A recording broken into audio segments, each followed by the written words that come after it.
Hello everybody and welcome back to Good Morning Sri Lanka. Well, we had to say bye-bye to our SFM presenters, but the good news is we've got Amaya in the studio this Monday morning. Good morning, Amaya. Good morning, Vasam. I haven't seen you in a while. Well, I know. I've been busy, a little stressed out too, but this morning being a Monday morning, Amaya, well, they do say that, Monday is considered one of the most stressful days of the week. Now we've got an expert here in the studio to find if that's actually true and what stress is all about. So let's introduce you to him. He's Dr. Mahesh Rajasurya. He is a consultant psychiatrist for the National Hospital, and also he is a senior lecturer of the Colombo University. So good morning, doctor, and thank you for being with us this morning.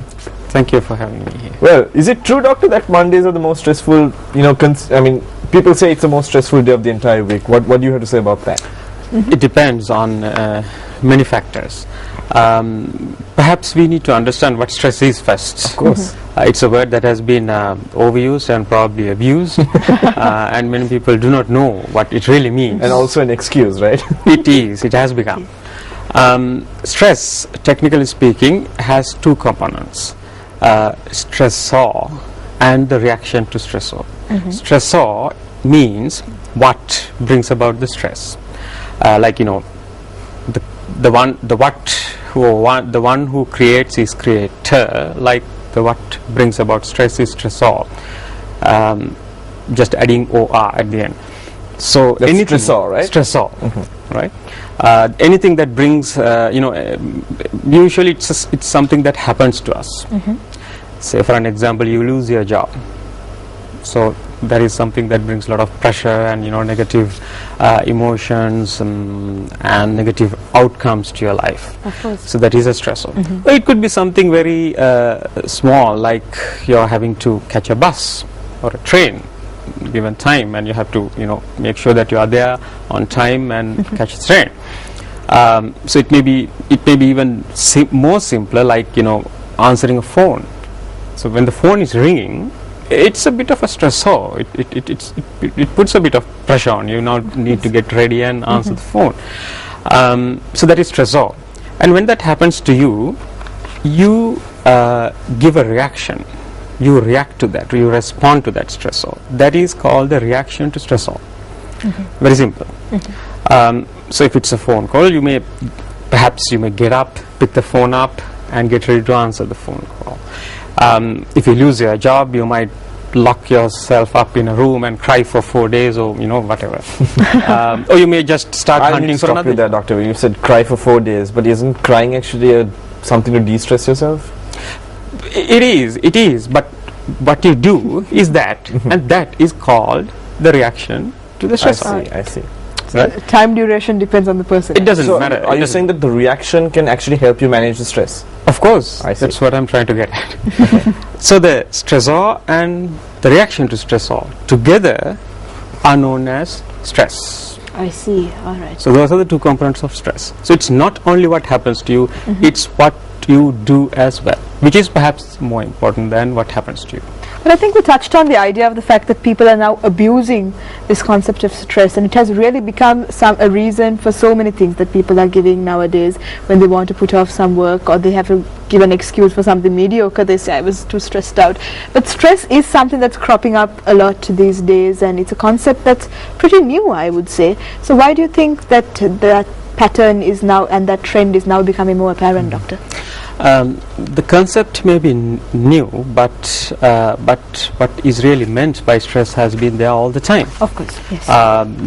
Prehistoric ages, people had to hunt, and when a tiger jumps in front of them, and that was a huge stressor, and they had to respond. They had to either run away or fight the tiger and kill the tiger.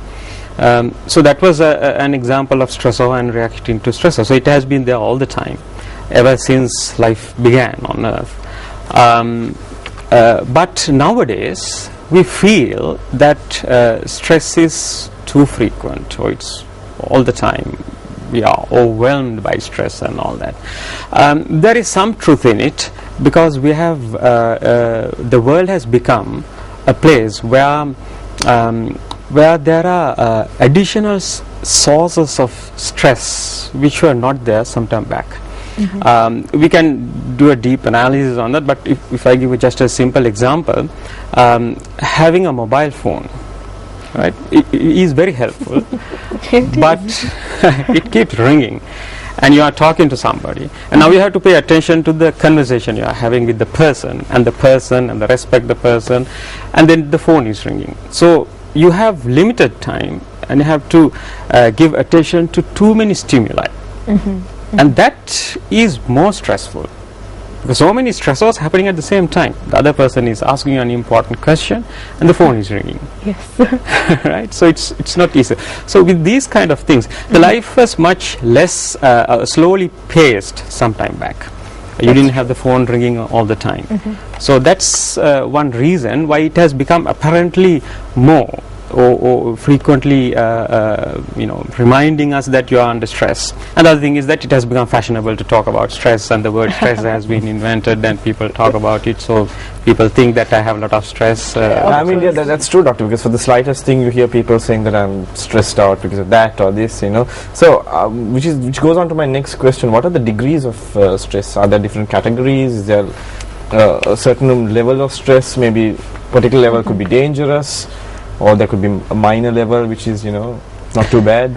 Stress is a normal phenomenon. It's not a disorder. It's not a disease.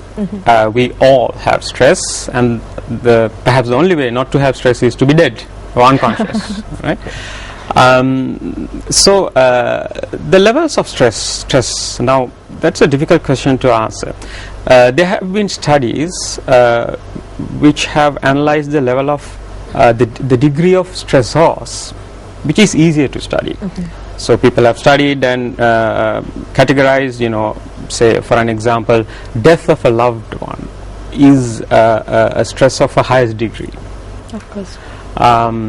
Losing a job comes somewhat next, and getting a traffic ticket may be one of the least stressors, right? But to categorize stress is very difficult because it has two components.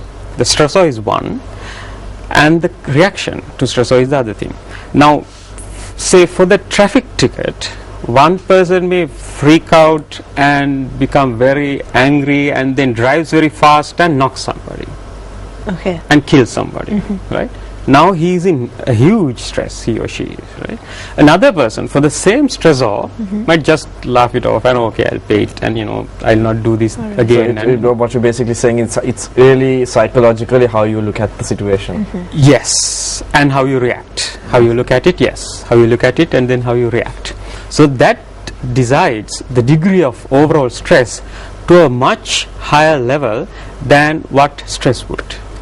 So you can't just say it's a big stressor, but stressor would, right? So just because it's a big stressor, you can't say the stress would be big too. It can be low. And it can be the other way around as well. We're speaking about stress in a very negative way, but is there some instances where you can say that stress is good and stress plays a positive role? Stress is good. Good. All stress is good. Now, the best part of stress is it makes us perform. Now, if we have a slide, I think, coming up.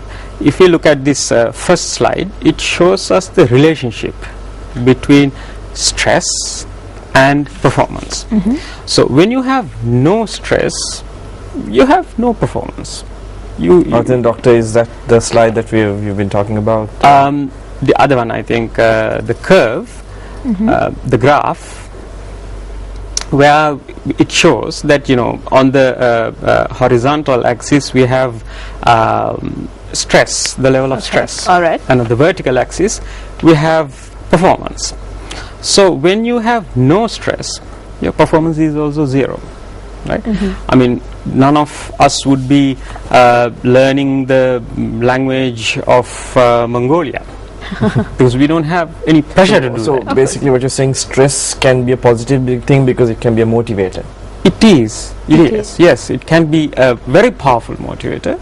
And when you have a little bit of a pressure, you start performing, you start doing things. You say it may be an exam, you want to do a job better, or you want to achieve something. So you start performing, you start working, you start maybe studying, you start reading, or you start gathering information or experience.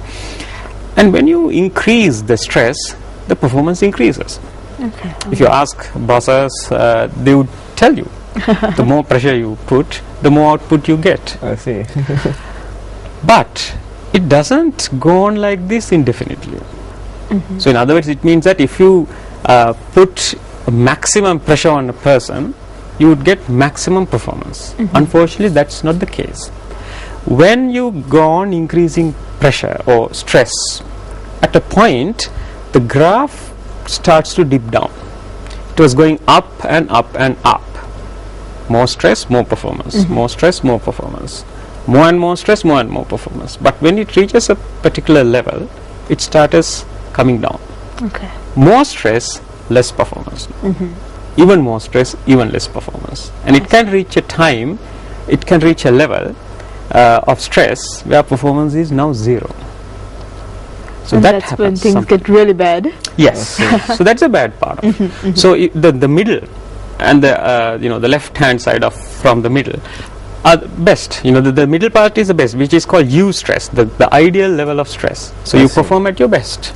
I see. All right. Well, So right now we have to go for a very short break, I'm afraid, doctor. But after the break, we will speak to you more about how stress can affect our bodies and the different ways of combating stress. That's going to come up right after the break. But do stay with us here on Good Morning Sri Lanka.